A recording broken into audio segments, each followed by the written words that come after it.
Om Sai Ram. Happy Thursday to all. If what's ahead scares you and what's behind hurts you, look above. Sai will guide you. Sai says, "Trust in my wisdom. I do not make mistakes. Love my uncertainty, for it is not a mistake. It is my intent and will. Remember, nothing will happen without my will. Be still. Do not ask to understand, because I will do what is good to you." In the last video, we went through Channa Leela and how Baba advised us that before the sense, mind and intellect enjoy the object, he should be remembered. In today's video, Hemat Pant was reminded of a similar story of Sudama, which illustrates the same principle, and therefore it is given here. Sudama's story. Sri Krishna and his elder brother Balaram were living with a co-student named Sudama in the ashram of their guru Sandipani. Once, Krishna and Balaram were sent to the forest for bringing fuel. Then the wife of Sandipani sent Sudama also for the same purpose with some quantity of grams for the three. When Krishna met Sudama in the forest, he said to him, "Dada, I want water as I am thirsty." Sudama replied, "No water should be drunk on an empty stomach. So, it is better to rest a while." He did not say that he had got grams with him and that Krishna should take some.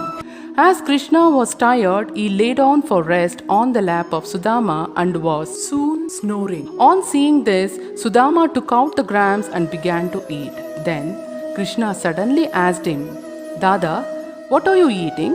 What is this chitter-chatter sound?" He replied, "What is there to eat? I am shivering with cold and my teeth are chattering. I cannot even repeat Vishnu Sahasranam." Hearing this, the omniscient Krishna said, "I just had a dream in which I saw a man eating things of others, and when asked about this, he said, 'What does should he eat?'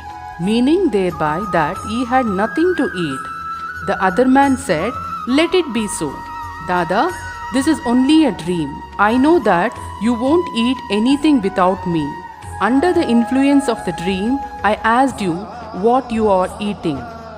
If Sudama had known the omniscient Sri Krishna and his Leelas, he would not have acted as he did. Therefore, he had to suffer for what he did. Though he was a chem of Sri Krishna, he had to pass his later life in utter poverty. But when he later offered Krishna a handful of parched rice, earned by his wife with her own labor, Krishna was pleased and gave him a golden estate to enjoy. This story should be remembered by those who have the habit of eating things alone without partaking them with others.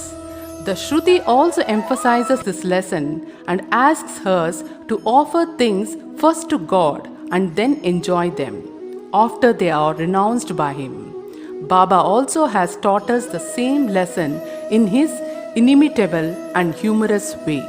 Bow to Sri Sai, peace be to all. Subscribe my channel, comment, like and share. Thank you.